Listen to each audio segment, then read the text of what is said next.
भविष्य का दूसरा नाम है संघर्ष। हृदय में आज इच्छा होती है और यदि पूर्ण नहीं हो पाती तो हृदय भविष्य की योजना बनाता है। भविष्य में इच्छा पूर्ण होगी ऐसी कल्पना करता रहता है, किंतु जीवन ना तो भविष्य में है ना अतीत में। जीवन तो इस क्षण का नाम, अर्थात इस क्षण का अनुभव ही जीवन का अनुभव। पर हम ये जानते हुए भी इतना सा सत्य समझ नहीं पाते। या तो हम बीते हुए समय के स्मरणों को घेर कर बैठे रहते हैं, या फिर आने वाले समय के लिए हम योजनाएं बनाते रहते हैं और जीवन जीवन बीत जाता है। एक सत्य यदि हम हृदय में उतार लें कि ना हम भविष्य देख सकते हैं, ना ही भविष्य निर्मित कर सकते हैं, हम तो केवल धैर्य और साहस के साथ भविष्य को आलिंगन दे सकते हैं, स्वागत कर सकते हैं भविष्य का। तो क्या जीवन का हर पल जीवन से नहीं भर जाएगा? स्वयं विचार कीजिए।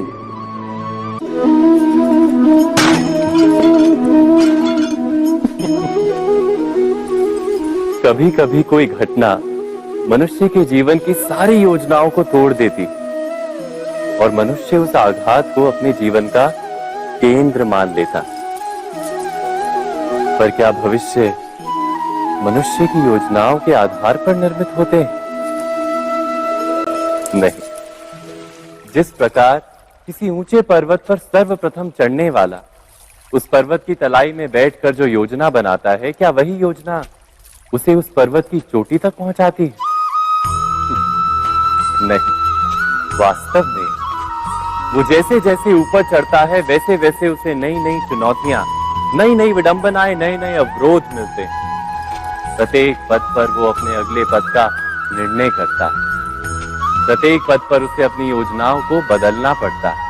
कहीं पुरानी योजना उसे खाई में ना ढकेल दे। वो पर्वत को अपने योग्य नहीं बना पाता, केवल स्वयं को पर्वत के योग्य बना सकता है। क्या जीवन के साथ भी ऐसा ही नहीं? जब मनुष्य जीवन में किसी एक चुनौती को, एक अवरोध को अपने जीवन का केंद्र मान लेता है, अपने जीवन की गति को ही रोक देता है, तो वो अपने जीवन में सफल नहीं बन पाता और ना ही सुख और शांति प्राप्त कर पाता। अर्थात जीवन को अपने योग्य बनाने के बदले स्वयं अपने को जीवन के योग्य बनाना ही सफलता और सुख का एकमात्र मार्ग नहीं? स्वयं विचार कीजिए।